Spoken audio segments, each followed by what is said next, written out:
everyone, and welcome back to How's the Shared Living podcast. This is our 20th episode, quite a milestone. We really appreciate you coming back, so thank you very much, and please continue to listen. But on with this show. I'm Deanie Lee from the Property Marketing Strategists. I'm Dan Smith from Student Housing Consultancy. And I'm Sarah Canning from the Property Marketing Strategists. Right, so first up, what we've all been up to, and we actually all saw each other physically last week at the Operational Real Estate Festival. How did we all find that? Yeah, it was great. I mean, it's something that we've been involved in as part of the steering committee, as it were. I think we're called board advisors or something like that, Sarah, aren't we? But it's a really good opportunity for anyone in operational real estate to come together and kind of get out of our silos. I think we are often at these events where it's either a student housing event or a co-living event or a BTR event. And actually, Operational Real Estate Festival just allows us all to get together with people from BTR, co-living, hospitality and hotels, and various other sort of operational real estate sectors. And it was really good. It's a relatively small and intimate event, but lots of investors, developers, operators, and a few suppliers here and there into those industries, all held at the Pullman Hotel just near King's Cross, and yeah, organised really well by Andrew and Sarah Sangster, and had a great time. Learnt a lot as well. I think we were Sarah and Deanie, you were both moderating panels. I was on a panel, on the ESG panel, which was great. How did you both find it? I think as moderators go, we're quite often asked to moderate events, and actually, I don't know about you, Deanie, but this was actually a little bit more challenging because it was quite out of my comfort zone. It was a subject that I actually had to put quite a lot of research into, quite a lot of preparation, and spend quite a lot of time with the panelists talking through kind of their angles on it. My panel was really about looking at how to, I guess, maximise return, maximise space, and kind of branch out of kind of single use operational real estate, really. So it was kind of kicked off by talking about how hotels have done this, well, as it turns out, for like thousands and thousands of years, that they're never just about bed nights. You know, they're about F&B, they're about co-working, they're about leisure, they're about spas. They look at all of the space within the hotel and how they can use it and how they can maximise revenue, which PBSA doesn't do, and you know, BTR, co-living, etc. do very little of. So then we were talking about later living merging with student accommodation. We were talking about why PBSA doesn't open its space up during the day when students are generally not there, the challenges with short-term lets, summer lets. So all of these things that are actually quite challenging for certain sectors. But it's felt like from the feedback and from the panel and from the questions that we had, that actually everyone was really interested in it, and there felt like there was a real kind of inspiration for actually, oh, hold on a minute, like we should learn from these other operational real estate sectors, and maybe there are other ways of doing things. So from a self-centered point of view, I actually found my own panel really interesting. No, I think your panel was very interesting, Sarah, and very well moderated. But no, I totally agree. And I'm sure we've said this before, that I think that we don't get out of our silos enough. And I think there is so much to learn from the wider real estate sector that we should be more often encouraging people from different sectors to go to different things and see what's going on and see what you can learn. My panel's on the experience economy, which kind of our pre-reading was an article that was actually written in the 1990s. So it kind of shows how far or how little, I guess, we are moving on this experience economy train. But it was really interesting to hear from people from kind of the residential sector, build to sell, as well as build to rent, and kind of that student place and where we are and their different viewpoints on it. And it's, you know, it's like all things, you've got to get outside your comfort zones and see what other people are doing to really open your horizons and see what's happening. And there probably is more that we as a sector can do around experience, and that has to be funded, that has to be invested in. And I think ultimately, which we've spoken again about before, it's about educating investors in that it's not a cost, it's an investment, and investing in people creates an experience, which creates memories, which creates that stickiness to your product and your service and what you're offering. And so much of that we talk about a lot, but I guess there's more that we can be doing around that. And I think it was great to be part of that wider sector and that wider viewpoint. Your panel, Deanie, reminded me quite a lot of one that we heard at UK Reef, actually, which was very much about the experience, but having to segment and look at that particular moment in time of who's in your building and what experiences they'll benefit from, rather than this kind of well, we always do this. We always do pizza parties. We always do a Halloween party. We always do Chinese New Year. And I think that when you actually kind of break down who's in your building, who your future customers are, I think that's where innovation can really come into its own, which is very, very hard to do, as you pointed out, with lack of resource, lack of operational budget, lack of expertise, because in a lot of these operational real estate sectors, you haven't got experts curating the experience. It's an add-on to an already very, very busy operational role. They're creating communities. I think this is, I do still feel that we often overlook our GMs. Now, I know a lot of operators do have really good recognition schemes and award schemes, but I think possibly from an investor standpoint, there's a bit of a lack of understanding as to how important general managers, property teams are to the success of a building. And there are plenty of examples, and I'm sure that every operator can think of one where you might not have the best building, and so therefore you might not expect that you would have a good rebooker rate, but you've got a brilliant team in place, and therefore you know they're going to be on it, they're going to have a high rebooker rate, they've created that community. Those general managers and property teams that act like that and do create that sense of community for a student or a resident, depending on which sector it is, they're gold dust. There needs to be a real focus on quite how important those teams are, who they are. Now, it's difficult to then, for operators to then say to an investor, hey, we've got this fantastic property team, because every operator is always worried that each of their general managers is going to move on to somewhere different. So making sure that we have that focus on creating that sense of community is absolutely key. My session was in the breakout room, shall we say, on ESG at Operational Real Estate Festival. And it was on at the same time as Richard Ward from Stu Rents. So I know who I'd rather see. But thankfully, it was, almost standing room only. It was very well attended. And I took that opportunity to talk about the carrot and stick when it comes to ESG. I'm so done with any kind of like, what does the S mean in ESG kind of sessions? Or, what does ESG mean to PBSA? We should all know a lot of these things by now. So, yeah, I just talked about the carrot and stick approach, and, that it's time that everybody actually proactively managed their ESG and reported on their ESG, and had a few questions at the end, which were like, when should I start reporting on my ESG? And that's certainly not me, belittling anyone asking questions about ESG, because I really want to actively encourage that. But the answer is obvious. It's now. Whatever your results are, just report on where you're up to and your performance right now. It was a really good session, and I got lots from it, as well as I hope the audience as well. So we'll definitely be going again next year. Would like to see more people from PBSA there for sure, but also BTR. I think they were slightly underrepresented. Quite a few from Later Living. I was very, very impressed with Honor from Birchgrove, the CEO of Birchgrove.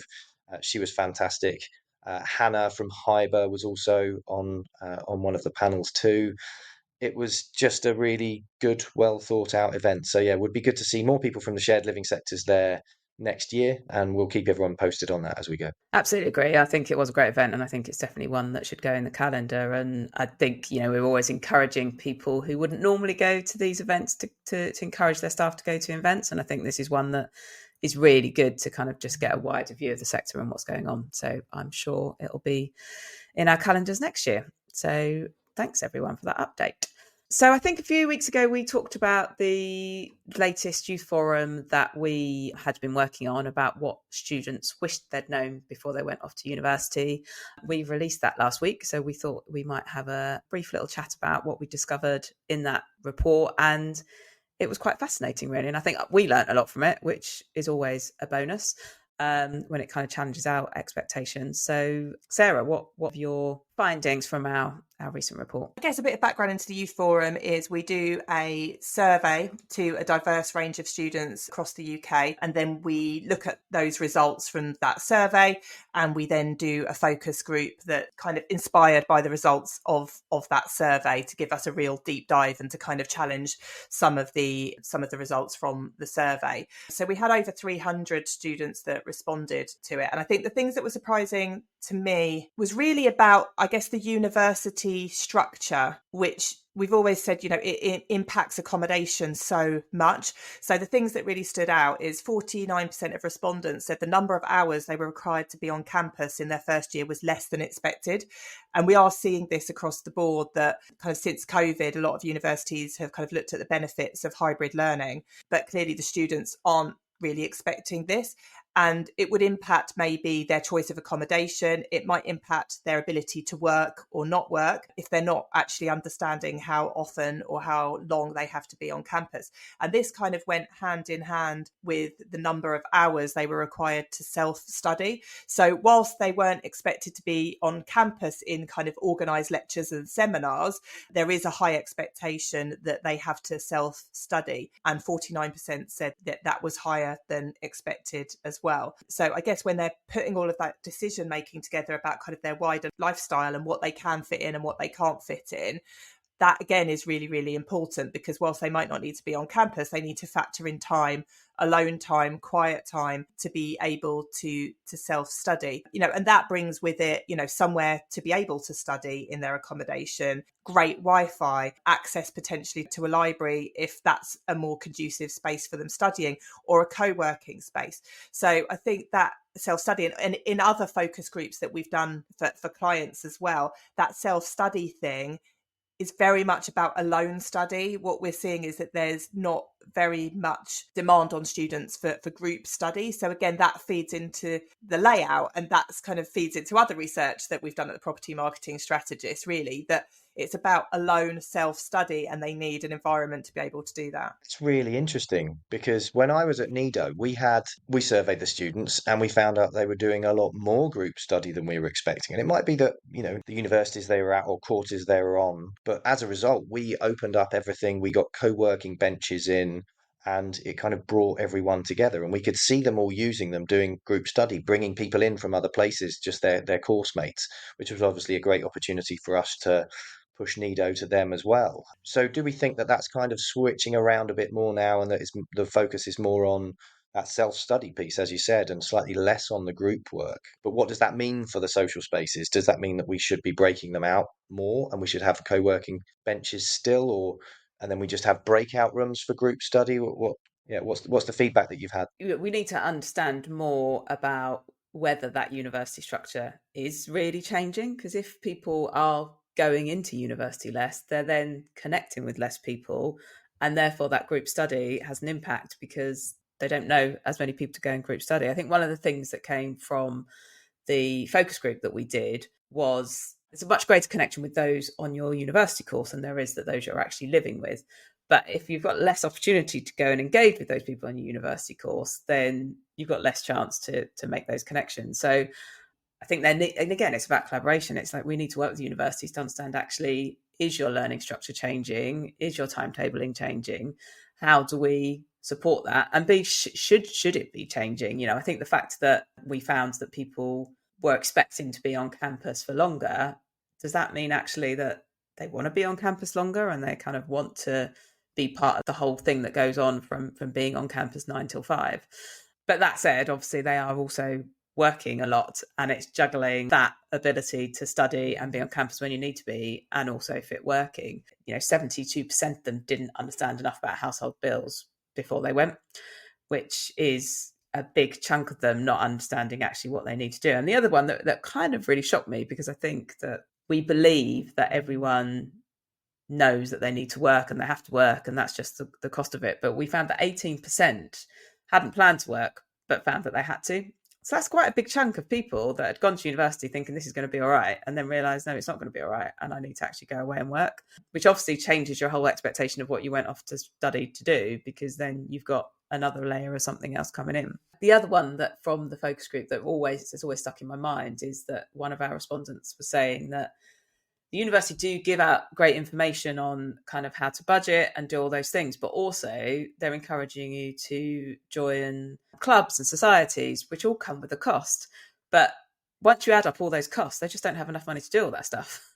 It's like everything. I don't think we've necessarily kept up to date with how that society has changed and how that experience has changed. So we kind of pump out all the old information that we've been pumping out for the last 5-10 years with a few tweaks here, a few tweaks there.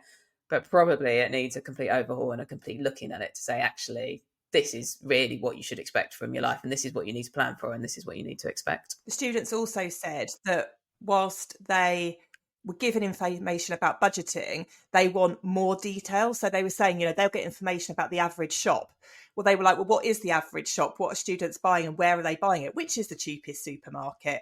And how far away from uni is it? Can I get to it? So they've got kind of all the information at their fingertips, but kind of not quite. And it's very, very kind of disjointed, really. It was 30% said that they don't know how to do laundry. And I know firsthand from doing check-in weekends and working on site that that's absolutely true. And again, in student accommodation buildings, we just go, here's the laundry and here's the app. They don't know what washing liquid to use, how much to put in, how often to wash things.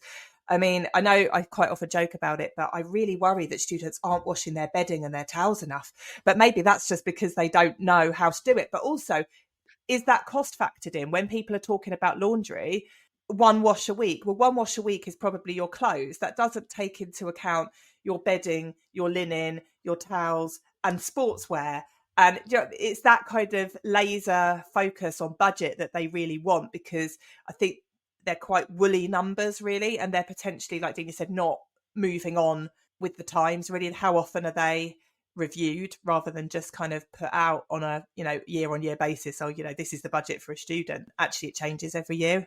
I think someone made the point on your social, Sarah, about like, should we really be spoon feeding young people? Like, is it our job as a sector to be doing that? But perhaps there's another angle here, that we do talk about parents a lot, and everyone talks about the role of parents in choosing accommodation, and I'm on the fence really about how influential that is. I think that largely students probably make the choice with a yes, I support that from parents, not the other way around. But everyone talks about the role of parents, but actually maybe that is the role, that actually we should be sending out information to parents to say, this is what you need to make sure that your child is prepared for when they go away. I just don't think you could over communicate in this situation.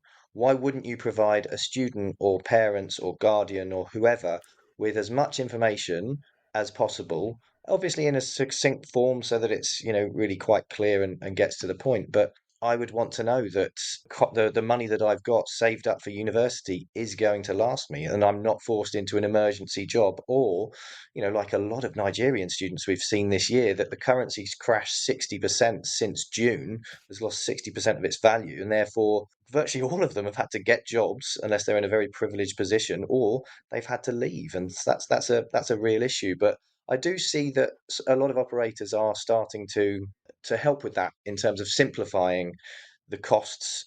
Graysons, who are a client, just to put that out there, are doing free laundry now, in all of their properties. And that makes a massive difference because it does add up. And students will sort of, put off washing because they cannot afford it. They can't afford to do 2 washes a week, so darks and the lights, or they'll chuck all their stuff together and end up with pink clothes or whatever it might be. It's, and then you look at uni homes, for example, whereby they're aggregating all of the utility bills so that even if you're in an HMO, exactly how much you're going to be paying on your broadband, on your utilities, on gas, electricity, whatever else it might be, your council tax. Everything is rolled into one simple payment.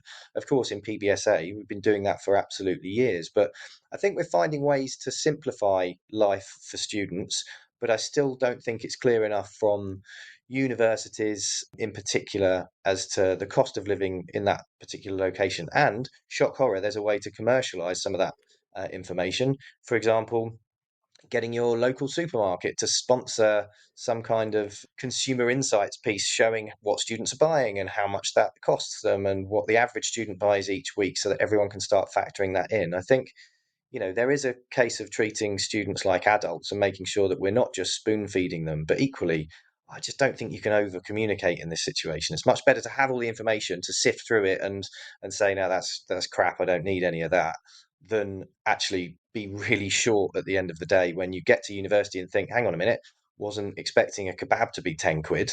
So I think there's a lot more that can be done there in that space for sure.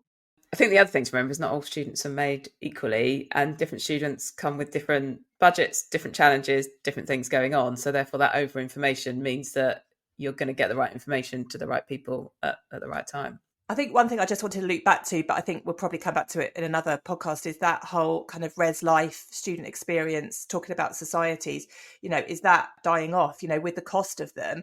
And if students don't need to be on campus, And if they're actually working, when do they have time or the money to join these societies? And we've seen through our university clients that there is much less participation in them. And then the students don't get value, the ones that are paying for, because they might have paid for a netball society, but they turn up and nobody's there for training. And then that kind of, dies off. So I think things are changing, and maybe that whole structure needs to have another look. Obviously, with the funding crisis at UK universities as well, I would have thought that, sort of looping it back round again to the group work versus individual study piece, I would have thought that there would be more individual study. I would have thought that ultimately, there are probably going to have to be less lecturers on campus because of the fact that universities won't be able to afford them unless Labour come in and completely rip up the tuition fees, or the support that they give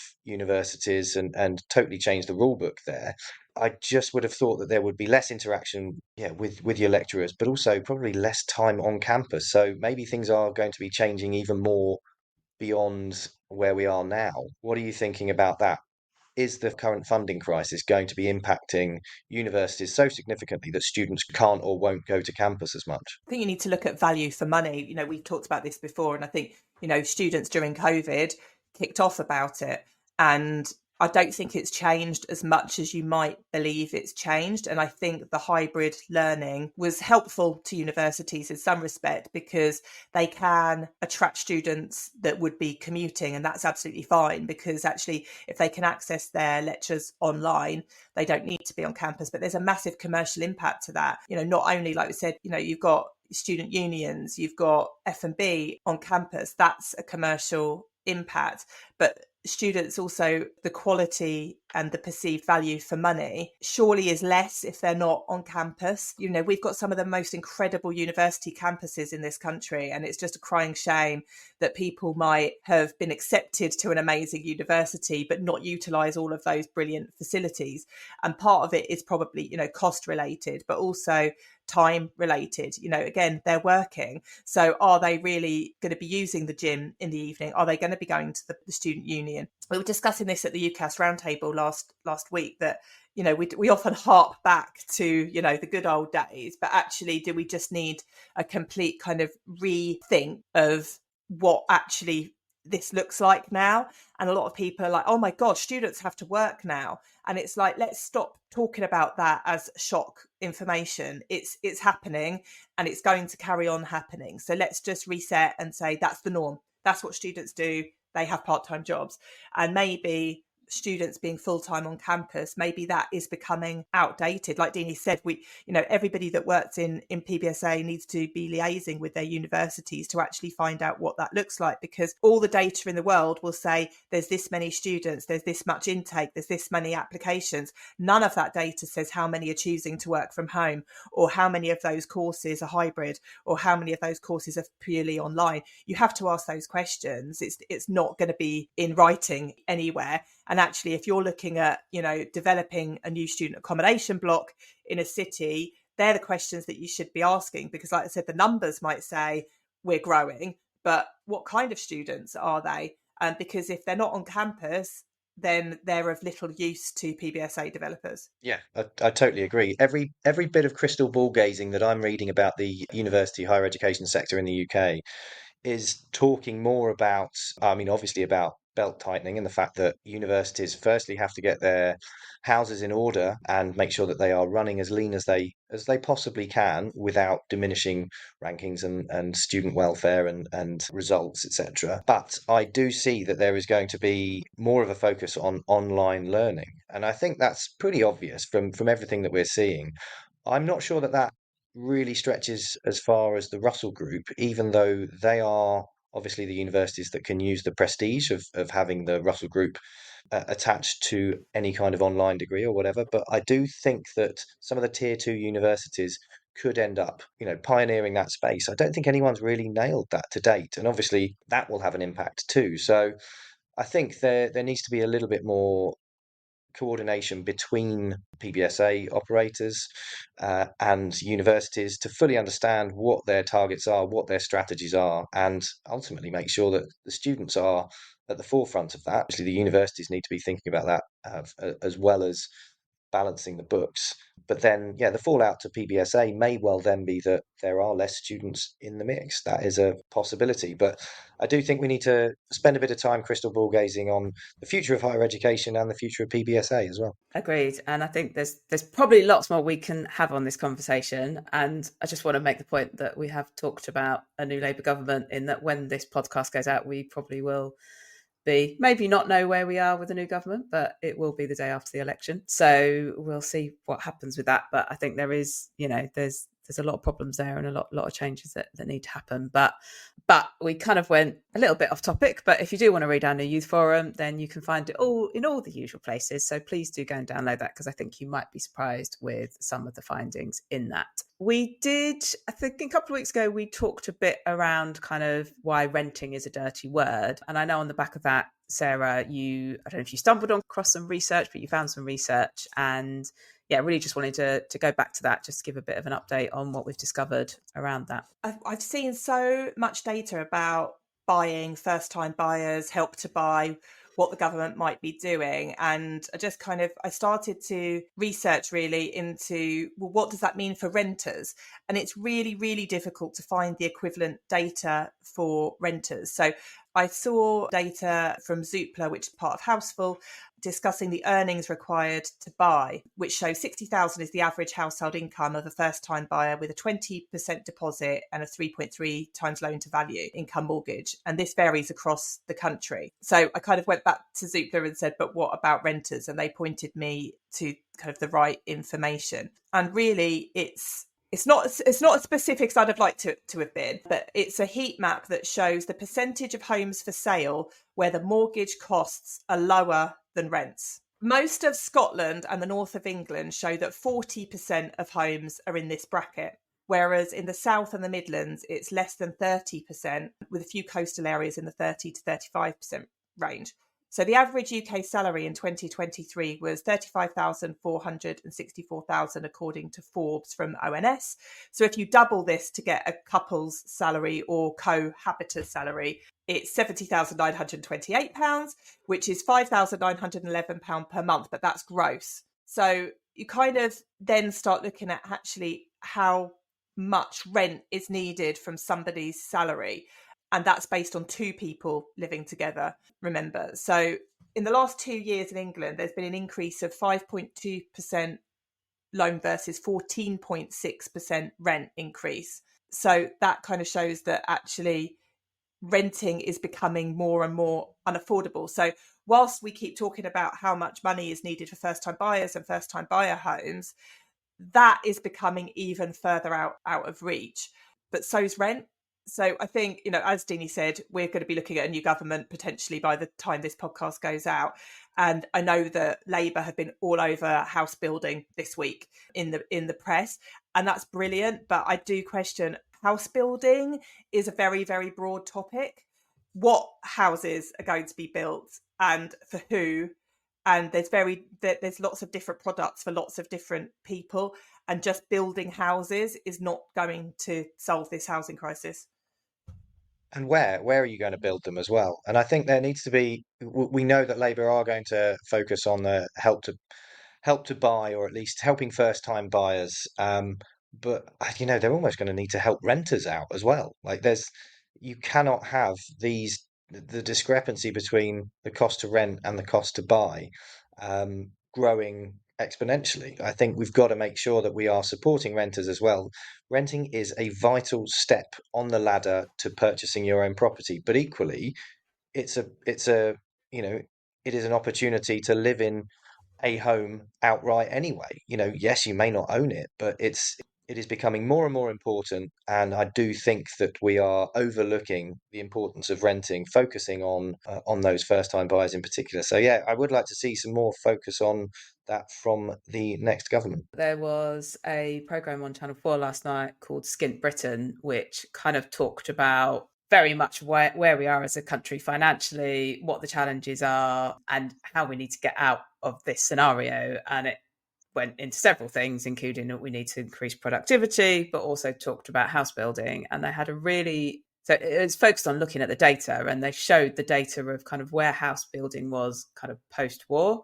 This graph was like we had a good bunch of social homes being built, a good bunch of private homes being built, a similar level actually. And then since the 1970s, that's been dropping. And I think, visually, when you see this graph, you understand why we are where we are. And actually what this program is saying is that has a knock-on effect on everything, because when you connect into, the news that's come out this week as well is around that, I think it was 80% of students are coming out with over £50,000 worth of debt.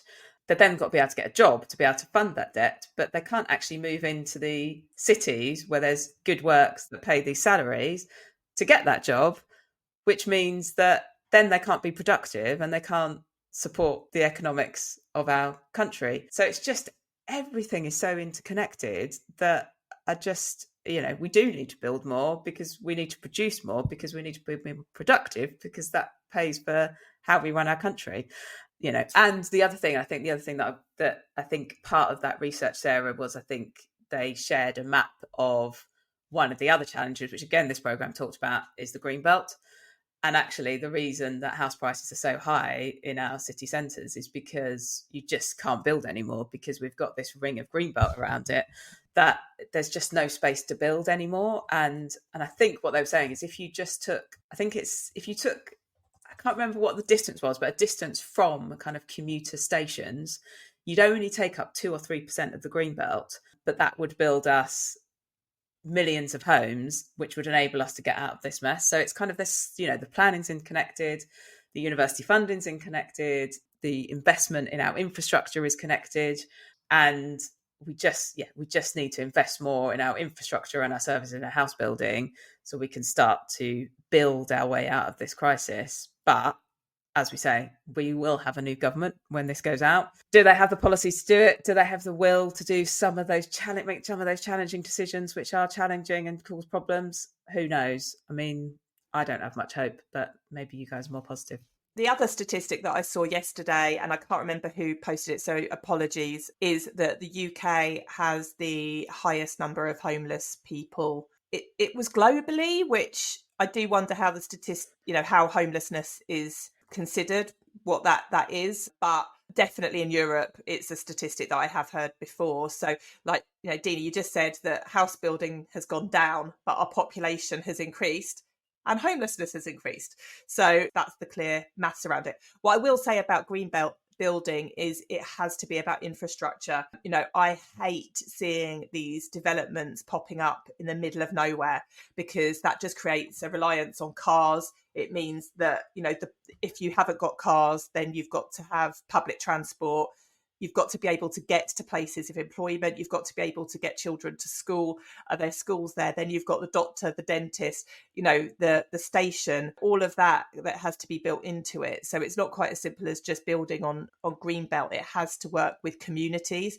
And I think, we're massive supporters of single family housing. So, purpose-built housing for renters. It's still really, really small scale, but I think they're really making headway into adding rental homes into existing communities, which is definitely, the way forward. And hopefully that stays at an affordable level for families to be able to, to rent homes, but they've got to be able to have access to the things that are important for families. Yeah, no, agree. And I think, you're right. Planning should be about all that infrastructure that comes with it. The other thing, which is a political hot potato potentially, is that I saw somebody say, well, how are we going to build all these houses, because we haven't got the labour in order to build them? And, the big elephant in the room clearly is Brexit. So it's this kind of self-fulfilling situation that has caused a labour shortage in people that have the skills and the ability and the appetite to be part of this massive labour force that is needed. And I know that modular offsite can do a lot of that with less labour, and there can be environmental, positives for that as well. But again, is there enough infrastructure and available to be able to even create all of those homes off-site? Probably not. Well, the good news is Labour are looking at renegotiating Brexit in some way, shape, or form. So there may be some slightly eased restrictions on people living and working in the UK, which will hopefully help the construction sector. But also, they are very much looking to rip up the rule book on planning, apparently. How easy that is to actually do, I don't know. But, a couple of papers have led with that recently on front pages talking about how Labour are going to reform the local authority planning regimes. I am yet to see anything concrete as to what that'll look like, but that is honestly half the battle right now for any PBSA, BTR, co-living, later living developer right now. We cannot build enough beds because the planning regime is so archaic. So hopefully they do take that on full steam ahead alongside the funding crisis in UK universities and any other, one of a million different issues that they could or should be dealing with immediately. There is only a finite pot of money, though, sadly. But hopefully the will is there and we can at least start to prioritise some of these things anyway. No, well, we'll see what happens when you're listening to this podcast. You will know. And we're not obviously future gazers, so we don't know the answer. So apologies if you're listening now that we don't know who's leading the government, but you will. If you have just caught us, you haven't just walked into a political podcast. This is a shared housing podcast. One thing I must mention, a big thank you to our Youth Forum sponsors, the Crowd Agency and Dig In, for making that happen. We couldn't do it without them. And we obviously share that free to the sector, which we know a lot of you find really useful. So many thanks to our sponsors. And of course, if you do want to get involved with sponsoring House or any of our work, then please do give us a shout. We'd love to chat to you. That's it for this week. And we will see you next week when we will actually know who is in number 10. Thanks, everyone.